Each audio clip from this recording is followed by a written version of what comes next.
Iran publicly dared the United States to send ground troops. The Speaker of Iran's parliament stated on state media, "Our men are waiting for the arrival of American soldiers on the ground to set them on fire, and Trump is sending them anyway." 2,500 Marines and sailors aboard the USS Tripoli have already arrived in the Gulf. The 82nd Airborne Division has received deployment orders. The Pentagon is actively planning weeks of ground operations on Iranian soil. 13 American service members are already dead, over 300 wounded, and the country they are being sent into has been preparing for exactly this fight for 35 years. Over the next few minutes, I'm going to show you exactly why Iran wants American boots on its soil, and why, once they land, there's no clean way to bring them home. Now here is where it gets complicated. Trump told the Financial Times that American forces could easily seize Kharg Island. His words were, "Maybe we take Kharg Island, maybe we do not. We have a lot of options. I do not think they have any defense. We could take it very easily." Kharg Island is a narrow strip of land roughly 5 miles long in the Persian Gulf. Its southern half is packed with oil export terminals. 90% of Iran's crude oil shipments flow through that island. The logic inside the White House is simple. Seize Kharg, strangle Iran's oil revenue, and drag Tehran to the negotiating table. The assumption is that Iran would never risk firing on its own infrastructure, because rebuilding it would take decades. That assumption collapsed 3 days ago. On the 27th of March, Iran struck Prince Sultan Air Base in Saudi Arabia. That is one of the most heavily defended American installations in the entire Gulf. The strike used a combination of ballistic missiles and long-range one-way attack drones. It destroyed a U.S. Air Force E-3G Sentry AWACS aircraft on the ground. That is a flying command center. It tracks every aircraft and incoming missile across 120,000 square miles of airspace. The U.S. only had 16 of them before this strike. Now it has 15. At least 10 to 15 American service members were wounded, several critically. 5 KC-135 refueling tankers had already been damaged at the same base earlier in the war. Those tankers keep American fighter jets in the air. Without them, combat range shrinks dramatically. And Ukrainian President Volodymyr Zelensky told NBC he was 100% confident that Russia provided Iran with satellite imagery of Prince Sultan Air Base just days before the attack. And Trump wants to put Marines in tents on an unfortified island within range of the same weapons that just did that. And here is what that means for a ground operation. Retired Air Vice Marshal Sean Bell, former fighter pilot and military analyst, put it plainly. If American troops occupy Kharg Island, they will be living in tents. There is no hardened infrastructure on that island. No reinforced bunkers, no underground shelters. They would be exposed to the same kind of precision strikes that just destroyed an AWACS aircraft parked behind layers of air defense. The forces heading to the region right now are configured for exactly this kind of operation. The 31st and 11th Marine Expeditionary Units are the 2 Marine Crisis Response Forces now tied to the U.S. buildup. Together, they add roughly 5,000 Marines to the region, along with thousands of sailors.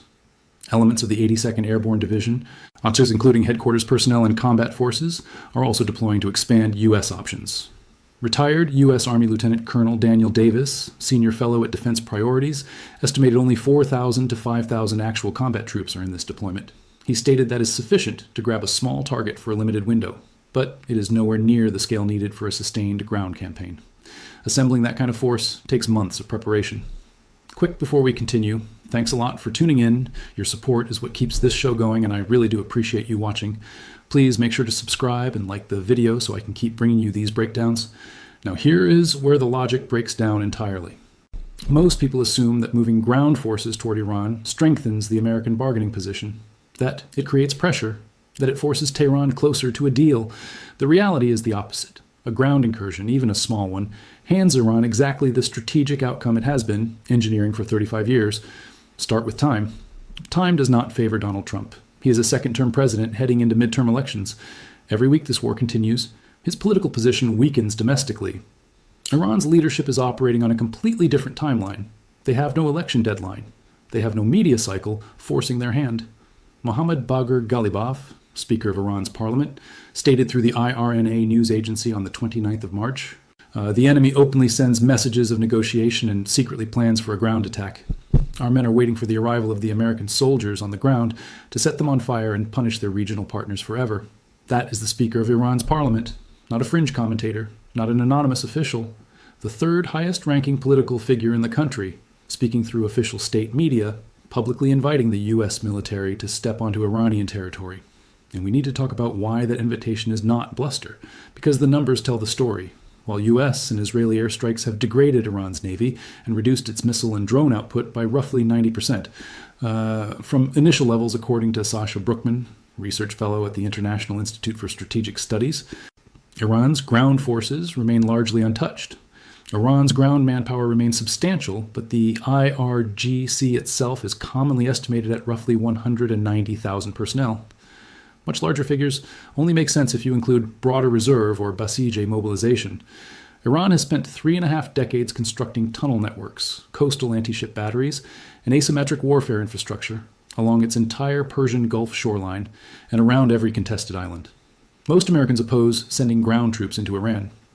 In a Reuters/Ipsos poll, 55% opposed any ground deployment, while only 7% backed a large-scale ground operation.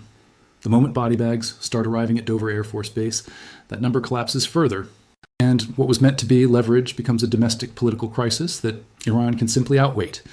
Stay with me, because towards the end I will show you how the Houthis just transformed this from a one-front war into a two-choke-point economic catastrophe that no ground operation on Kharg Island can solve. Now consider the targets beyond Kharg. Keshem Island sits at the narrowest point of the Strait of Hormuz. It stretches roughly 135 kilometers in length and up to 40 kilometers in width. Iran operates military facilities and UAV launch sites from Keshem. It also has approximately 120,000 civilians living on it. Any operation there risks urban combat, mass civilian casualties, and the kind of protracted occupation that turns a limited raid into an indefinite commitment. Further into the strait, Abu Musa and the Greater and Lesser Tunb Islands, all claimed by the United Arab Emirates, ought to function as Iranian observation posts. They filter tanker traffic and relay intelligence to Bandar Abbas and Tehran. Sasha Brookman, speaking from Doha, questioned the entire strategic premise of seizing Kharg specifically. He pointed out that Iranian oil tankers leaving Kharg still have to transit the Strait of Hormuz, sailing directly past American warships, including the USS George Washington and its destroyer escorts. If the goal is to cut off Iran's oil revenue, the U.S. Navy can intercept those ships at sea without putting a single Marine in a tent on an island within range of every drone and missile Iran still possesses. Senator Lindsey Graham compared a potential Marine assault on Kharg to the Battle of Iwo Jima on Fox News, stating, "We did Iwo Jima, we can do this. My money is always on the Marines." Iwo Jima has killed nearly 7,000 Marines and wounded 20,000 more. Retired Admiral James Stavridis warned in a Bloomberg op-ed that Iranians should be expected to unleash massive drone swarms, explosive-laden small boats, and targeted missiles directly at the amphibious ships. He cautioned the island itself could be wired with booby traps, and that a single direct hit on an amphibious vessel would be a devastating blow. Now here is the dimension that changes everything. On the 28th of March, Yemen's Houthi rebels launched their first strikes on Israel since this war began. Brigadier General Yahya Sari, the Houthi military spokesperson, announced a barrage of ballistic missiles targeting what he described as sensitive Israeli military sites in southern Israel. The following day, the Houthis launched a second wave using cruise missiles and drones. For an entire month, the Houthis had stayed on the sidelines, despite being part of Iran's network of allied armed groups. Their entry now opens a second maritime choke point, and this is the part that should alarm anyone watching the economic fallout. The Bab al-Mandeb Strait, the narrow passage connecting the Red Sea to the Gulf of Aden, is just 29 kilometers across at its narrowest point. Roughly 15% of all global maritime trade passes through it, 30% of all container ship traffic. The Houthis control most of Yemen's Red Sea coastline, including the port of Hodeidah. Mohammed Mansour, the Houthis' deputy information minister, told CNN directly, "Closing the Bab al-Mandeb Strait is a viable option, and the consequences will be borne by the American and Israeli aggressors. And here is what makes this a compounding disaster rather than a parallel one. With the Strait of Hormuz already shut to most Western-aligned shipping. Since early March, Saudi Arabia rerouted its oil exports through an east-west pipeline to the Red Sea port of Yanbu. Tanker traffic at Yanbu surged. The port of Jeddah began handling dramatically higher container volumes. Both of those ports now sit within Houthi drone and missile range. If the Bab al-Mandeb closes, the world does not just lose one oil choke point. It loses both simultaneously. The USS Gerald R. Ford aircraft carrier, which should be projecting power in exactly this corridor, is docked in Crete for repairs. Deploying it back into the Red Sea would drag it into the same grinding cycle of attacks that battered the USS Dwight D. Eisenhower in 2024 and the USS Harry S. Truman during the 2025 Houthi campaign. We will come back to where all of this leaves the diplomacy, but first absorb the economic damage already locked in. Brent crude traded near $116 to $117 a barrel on March 30th, and is on track for its biggest monthly percentage rise since records began in 1988. Dubai crude, which tracks the actual physical delivery cost from Middle Eastern sellers, has exploded 76% since the war started, reaching $126 a barrel. That is more than double the gain in paper futures. Goldman Sachs estimates $14 to $18 per barrel of pure geopolitical risk premium already baked into every barrel traded globally.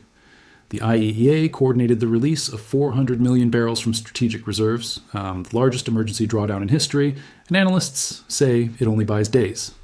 Marco Papish of BCA Research calculated that the world is currently losing 4.5 to 5 million barrels per day, about 5% of total global supply, and warned that figure will double by mid-April when the stopgap measures expire. Japan's Nikkei 225 dropped almost 5% on Monday. South Korea's Kospi fell 3.7%. Hong Kong's Hang Seng shed 1.6%. The United States issued a 30-day waiver lifting sanctions on Russian oil to ease the supply crunch, allowing Southeast Asian buyers, including Vietnam, to purchase Russian crude. Australia responded by halving the fuel excise on petrol and diesel for 3 months and removing the heavy road user charge. Now, the diplomacy. Trump told reporters on the 29th of March, "We will make a deal with them, I'm pretty sure." He previously claimed Iran accepted most of his 15-point plan. Iran's Foreign Minister Abbas Araghchi told Al Jazeera on the 25th of March, "No negotiations have happened with the enemy until now, and we do not plan on any negotiations." A separate Iranian source told CNN there has been outreach and that Tehran is willing to hear sustainable proposals. Pakistan hosted foreign ministers from Saudi Arabia, Turkey and Egypt on Sunday, and Pakistan's Foreign Minister Ishaq Dar called the session very productive, pledging to facilitate direct talks in the coming days. 3 different versions of reality circulating at the same time. Trump says a deal is close. Iran says no deal exists. Pakistan says a deal is coming. And while those 3 narratives compete, the Pentagon plans ground raids and Iran's parliament speaker promises to set American soldiers on fire. Most people think this war has a defined set of objectives that the U.S. is steadily working through. The reality is that every meaningful indicator is trending against the American position. Iran's ground forces remain intact with over 1 million personnel under arms. The Strait of Hormuz is still closed to Allied shipping. The Houthis have activated a second choke point at the Bab al-Mandab. Oil prices have broken records not seen in nearly 4 decades. NATO allies rejected Trump's call to help reopen the strait. Japan, South Korea, and Australia all declined to participate in U.S.-led strikes. The regime Washington set out to collapse has already replaced its dead supreme leader with his son, Mojtaba Khamenei, who multiple analysts describe as more hardline and more vengeful than his father. Former U.S. counterterrorism official Joe Kent resigned over the war and argued publicly that Iran had not posed an imminent threat to the United States. The April 6th deadline is 1 week away. Trump has threatened to obliterate Iran's oil wells, power stations, and Kharg Island itself if the strait does not reopen. Iran has threatened to set arriving American ground forces on fire. The Houthis have threatened to seal the Red Sea, and every military asset flowing into the Gulf right now is designed for exactly one thing: putting Americans onto territory that Iran has spent 35 years fortifying against precisely this scenario. The stated goal of the conflict was a quick, decisive operation lasting weeks. 31 days in, the forces gathering in the Persian Gulf are not there to end this war. They are there because no one has figured out how. Thank you for watching. Join the discussion in the comments below. Let me know your thoughts. Do you think putting ground troops in Iran strengthens or weakens Trump's position? Where do you think this war is headed next? Let me know. And please subscribe and like the video if you want to stay updated. And click the video on the screen to see another. I will see you soon.